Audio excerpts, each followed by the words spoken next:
at mahalaga ang testimonya na yon ni Senator Amy sapagkat it was a direct personal knowledge.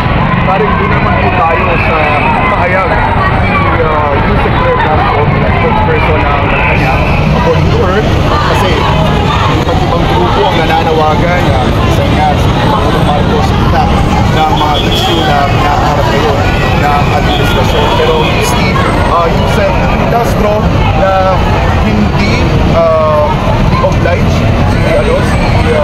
si Pangulong Marcos na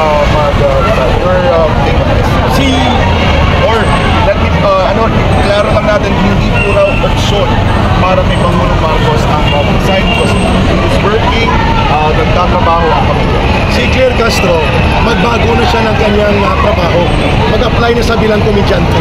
Nobody is taking seriously. Nakalive sir. Nobody is 2 minutes sir. Nobody is taking seriously Claire Castro. Mali po siya. The option to resign is within the Constitution. Abogada siya, nakakahiya.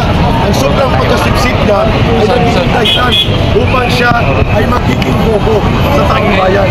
Yan po ang problema. Kung ikaw ay kapitugong sa pera, Claire Castro, you better change career. Be a comedian. People are no longer taking you seriously. Nakakatawa ka na po.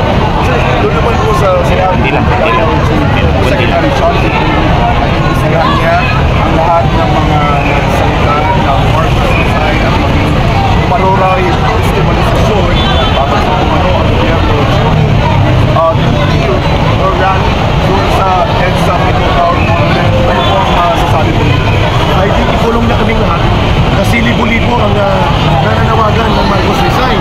Pero a friendly and unsolicited advice to the IMG Secretary Don Victor Moya. Sir, sa sobrang pagkasipsip nyo, nakalimutan mo na ang kriminal dito ay hindi po ang taong bayan.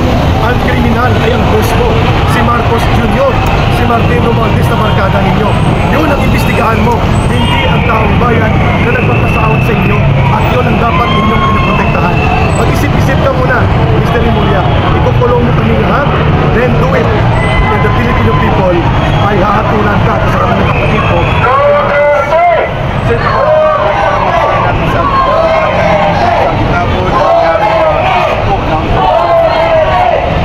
This is the worst ever government, and this is a criminal government presided not only by a plunderer and a corrupt, but a rather drug abuser and illegal drugs kingmaker na ang kanyang pag-ari-arian ay para sa corrupt at mga mandarabong. This is the worst government after the martial law and the dictatorial regime of his father. Mas at least yun nag-iisip. Ito, walang matinong na pag-iisip. Kriminal na, walang pang matinong na pag-iisip. This is a security or national nightmare na dapat tapusin sa bayan ng Pilipino. Mabuhay ang sa bayan ng Pilipino.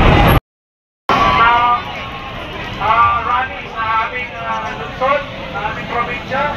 Okay, kahapon po, nagkakipon-tipon din po kami sa Pampanga para sumama sa inyong advokasya para linisin ang katiwalian sa ating gobyerno.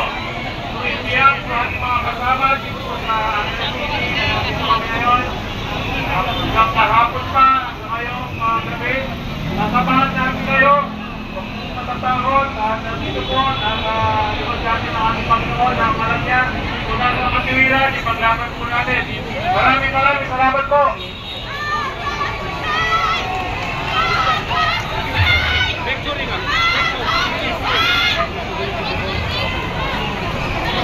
Okay, hiwalay-hiwalay na tayo ha. Hiwalay-hiwalay. Wala tayong magawa. Inutusan lang sa National Police sa kanilang tungkulin. Alam natin masakit sa kalooban ng Philippine National Police. Pero wala tayong magawa. Susunod lang tayo. Yung pagkain, yung walang pagkain, huwag lang kayo umalis. Mayroon pang darating. Pagkain lang, hintayin nyo. Okay, maraming salamat. Maraming salamat. Oh, pagkinig mo na. Pagkinig. Oh, pagkinig mo na. Pagkinig mo na. Marcos resign. Resign. Marcos resign. Resign. Marcos resign. Resign. Marcos resign. Resign.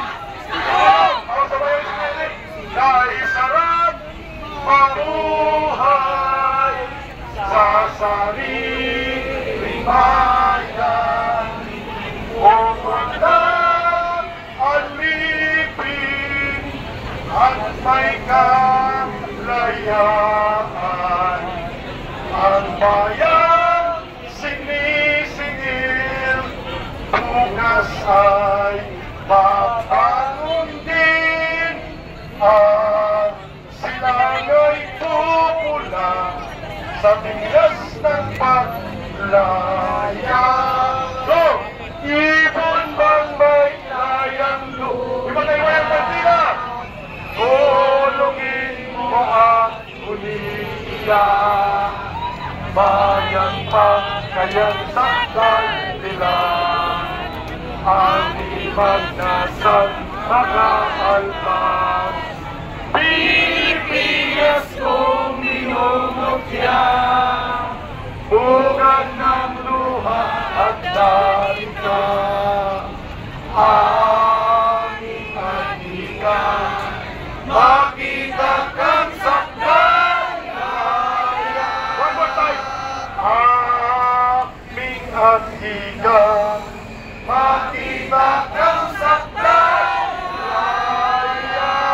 Marcos resign! Marcos resign! Marcos resign! Marcos resign! Babalik kami! Babalik kami! Babalik kami! Mas marami! Babalik kami! Mas marami! Maraming salamat! Mabuhay po kayo! Let us disperse victory!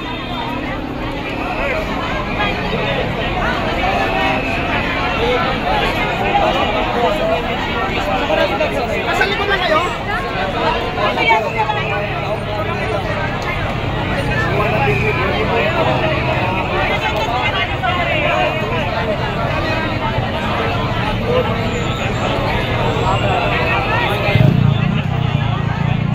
Ayan na.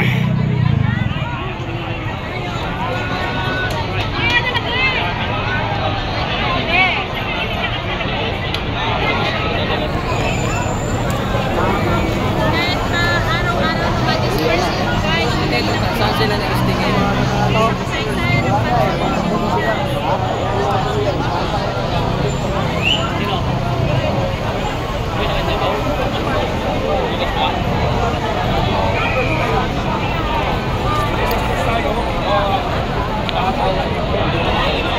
Ikaw kaya nakikiin.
of constitutional authority and national security.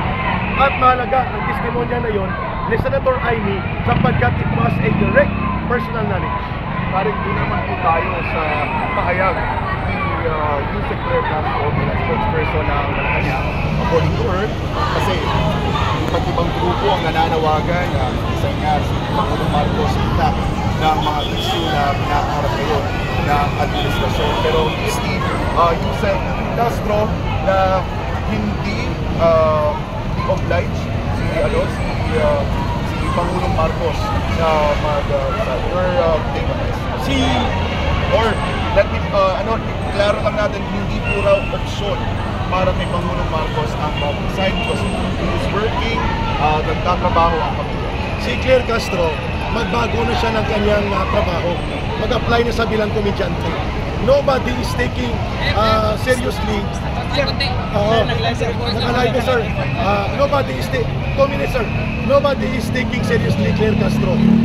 Mali po siya. The option to resign is within the Constitution. Abogada siya, nakakahiya. Ang sobrang pagkasipsip niya ay nagiging dahilan upang siya ay magiging bobo sa taong bayan. Yan po ang problema. Kung ikaw ay kapitukok sa poder, kapitukok sa pera. Claire Castro, you better change career. Be a comedian. People are no longer taking you seriously. Nakakatawa ka na po. Doon naman po sa sinabi Secretary Sean, imbestigahan niya ang lahat ng mga nagsalita ng Marcos resign at maging umaroray destimalisasyon para sa kumano ang gobyerno during or rally doon sa EDSA People Power Monument. Ano po ang masasabi po niyo? Ay di ikulong na kaming lahat. Kasi libo-libo ang nananawagan ng Marcos resign. Pero a friendly and unsolicited advice o di yan si Secretary John Vic Rimulya. Sir, sa sobrang pagkasipsip nyo, nakalimutan mo na ang kriminal dito ay hindi po ang taong bayan. Ang kriminal ay ang boss mo, si Marcos Jr., si Martin Romualdez na barkada ninyo. Yun ang imbestigahan mo, hindi ang taong bayan na nagpapasawat sa inyo at yun ang dapat inyong pinaprotektahan. Mag-isip-isip ka muna, Mr. Rimulya. Ikukulong mo kami lahat, then do it. And the Filipino people ay hahatulan ka sa kanilang kapatid ko.